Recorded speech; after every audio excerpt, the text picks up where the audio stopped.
Salut les footeux, alors la saison de Ligue 1 s'est terminée hier avec le maintien en match de barrage face à Ajaccio du TFC.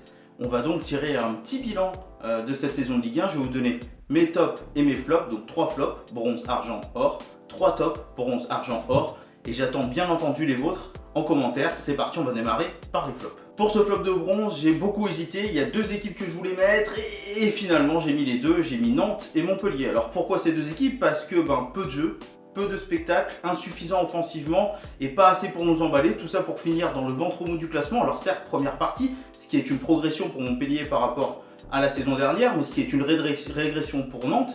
Des défenses solides, alors oui, on a mis en avant les Tatarusanu, Palois, Dubois, Mukiele, Roussillon, Aguilar et Lecomte, mais on n'a pas trop mis en avant les Sio, les Ninga, les Salah et les Nakulma qu'on a malheureusement pas assez vu cette saison. Et le jeu, voilà, pour ceux qui ont vu Nantes-Montpellier, la confrontation était pas très emballante. Donc là, je suis un peu déçu par Ranieri, son équipe s'est essoufflée, mais comme beaucoup d'équipes de Ranieri au fur et à mesure de l'année, alors qu'elle prétendait à l'Europe il y a pas longtemps de ça.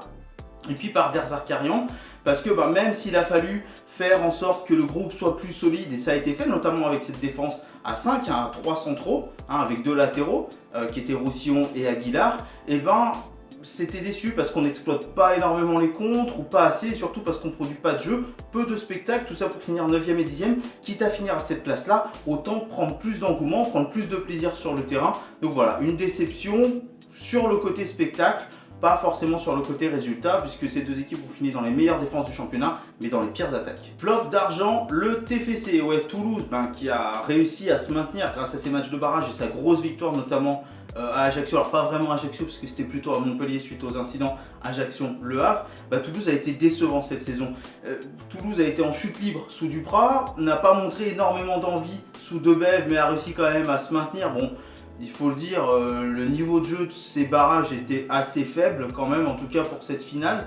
Et je suis déçu parce que Toulouse n'a jamais ou que rarement su mettre l'intensité, l'impact physique, le jeu au service des qualités techniques qui ont ces joueurs. Parce que vous avez des joueurs qui ont des qualités techniques, il y a quand même, je pense à Durmaz, je pense à Imboula, des joueurs comme ça, je pense à Corentin Jean, et malheureusement, Toulouse n'a jamais su le faire. Et pour ça, je vais prendre l'exemple du match de Monaco où Toulouse était mené, et Toulouse a mis de l'impact, a mis de l'intensité de jeu pendant 15-20 minutes, et ça a fonctionné. Toulouse est revenu au score. Et il y a eu plein de matchs comme ça où les Toulousains n'ont pas su mettre d'intensité de jeu.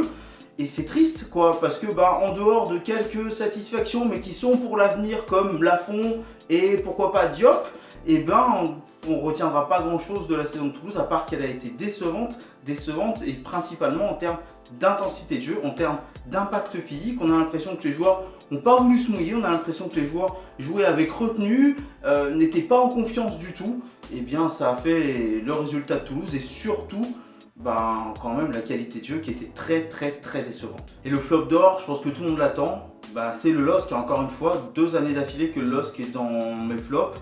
Le LOSC qui dégringole d'année en année, alors qu'il se sauve à la 37e journée, mais vraiment un groupe sans leader, des décisions de la direction qu'on comprend pas au niveau investisseur. D'ailleurs, je sais pas trop comment le LOSC va s'en sortir au niveau financier, et ça c'est triste. Et heureusement qu'ils sont pas descendus en Ligue 2, parce que sinon je pense que c'était la descente aux enfers et la cessation de l'infrastructure professionnelle tout simplement. Alors il y a un projet à Lille qu'on a jugé, que beaucoup ont jugé meilleur que le projet Marseille, que le Champions Project. Et bien on s'aperçoit que pas du tout. Le LOSC a passé son année sans leader parce qu'on a renvoyé sans vergogne les joueurs qui étaient expérimentés dans ce groupe. On a gardé que des jeunes. Malheureusement sous Bielsa ça n'est pas passé, les résultats n'ont pas été ceux qui étaient espérés.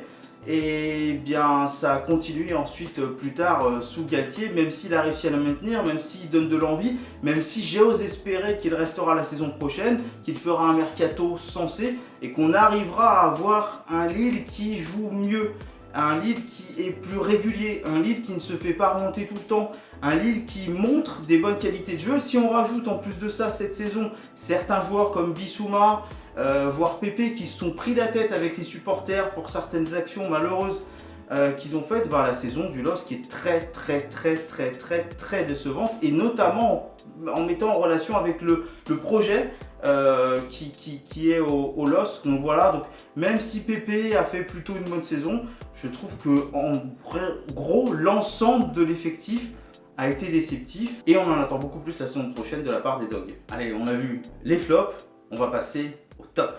Et le top de bronze, c'est Rennes. Et oui, 5e et enfin qualifié pour une Coupe d'Europe. Et ça fait longtemps qu'on attend ça de la part des Rennais, parce qu'à chaque fois, ils rataient en fin de saison, c'était pas ça, voilà. Bon, ça n'avait pas super bien commencé, même si, quand Christian Gourcuff quitte le club et démite ses fonctions totalement au changement de président, à l'arrivée d'Olivier Détang, eh bien le club est 10e sur une remontée, et puis la Mouchi arrive et on ne sait pas trop quoi en penser, et le discours prend petit à petit, le jeu se met en place, il devient attrayant, et il est de plus en plus attrayant au fur et à mesure où la saison avance. Et ça prouve que ce jeu, basé sur l'attaque avec quand même une solidité défensive, ce jeu qui est basé sur un bon jeu de passe offensif et des percussions comme celle d'Ismaïla Sarr, il paye, et il paye plutôt bien. Et félicitations aux Rennais qui font une très bonne, en particulier deuxième partie de saison, qui arrive à accrocher cette 5e place et qu'on voit comme une équipe solide. Alors est-ce qu'ils vont arriver à conserver leurs joueurs? Est-ce que la Mouchi fera la même saison l'année prochaine avec la Coupe d'Europe? En tout cas, un coup de chapeau, et je trouve cette équipe rennaise de plus en plus attrayante. Top d'argent, c'est l'OM. Et ouais, cette année, l'OM a vécu une épopée européenne, et a montré de la compétitivité en même temps dans le championnat. Et là, ce que je mets surtout en avant, c'est l'engouement, c'est l'envie que l'OM a procuré à ses supporters. Ce sont des émotions qu'énormément de Français ont partagées en Europa League, et ce sont des émotions qui ont fait frissonner, qui ont mis de l'envie, qui ont mis de la joie à ses supporters en championnat de France. Une équipe de l'OM qui a lutté jusqu'au bout pour une place sur le podium, qui malheureusement n'y arrive pas, mais en tout cas, elle aura lutté jusqu'à la dernière journée. Et c'était pas si simple. Pour un effectif qui n'a pas une grosse profondeur de banc, jouer en même temps la Coupe d'Europe, aller jusqu'en finale, et jouer le podium et aller jusqu'en finale de podium, c'était pas simple. Et malheureusement, l'OM a raté ses 2 finales. A raté? Non, puisqu'en championnat, elle a gagné son dernier match, mais malheureusement, les autres ont gagné. Elle avait perdu un petit peu trop de terrain. Et en Europa League, que faire quand ton moteur offensif se blesse, et quand l'adversaire est tellement supérieur dans plein de niveaux de jeu, et en particulier dans le réalisme, malheureusement c'est compliqué. Mais la saison de l'OM est belle, notamment sur le jeu, dans le jeu en fait. J'ai trouvé que de Monaco, Lyon et Marseille, c'est Marseille qui avait produit le plus de jeux cette saison. Le projet olympien prend forme, le Champions Project. Il était prévu que l'OM rejoigne la Ligue des Champions la saison prochaine, ils ont presque eu un an d'avance.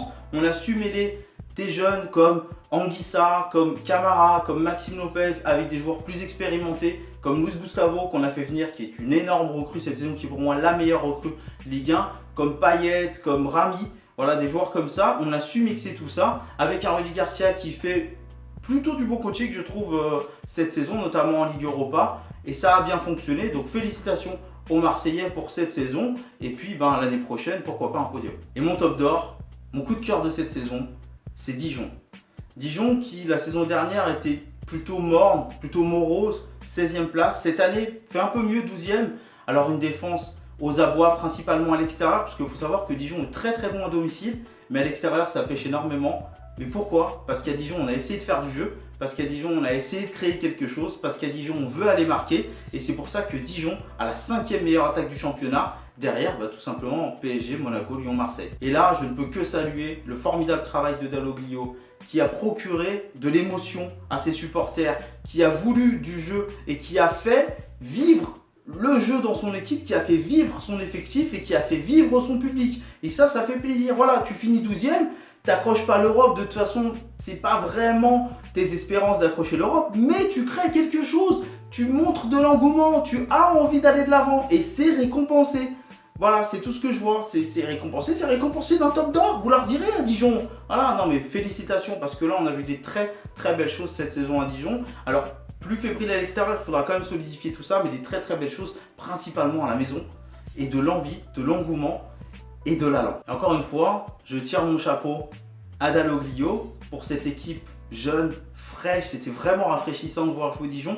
Et je tiens à souligner un joueur, Kohn, qui est un Sud-Coréen qui ne participera pas à la Coupe du Monde, mais qui pour moi aurait mérité, avec des belles qualités techniques. Enfin, j'ai beaucoup aimé ce joueur cette saison. Voilà, les tops et les flops 2017-2018 sont terminés. N'hésitez pas à me donner les vôtres dans les commentaires. Donnez-moi votre avis sur les miens. Alors c'est totalement subjectif, bien évidemment. C'est ce que moi j'ai apprécié. Voilà, vous avez les vôtres, j'ai les miens. Je respecte les vôtres. Respectez les miens, il n'y a pas de souci. Vous avez le droit de dire que vous n'êtes pas d'accord, aucun problème. En tout cas, si la vidéo vous a plu, un pouce bleu et le partage pour que beaucoup de monde la voit. Et puis abonnez-vous pour qu'on soit de plus en plus nombreux et que mon foot à moi devienne notre foot à nous.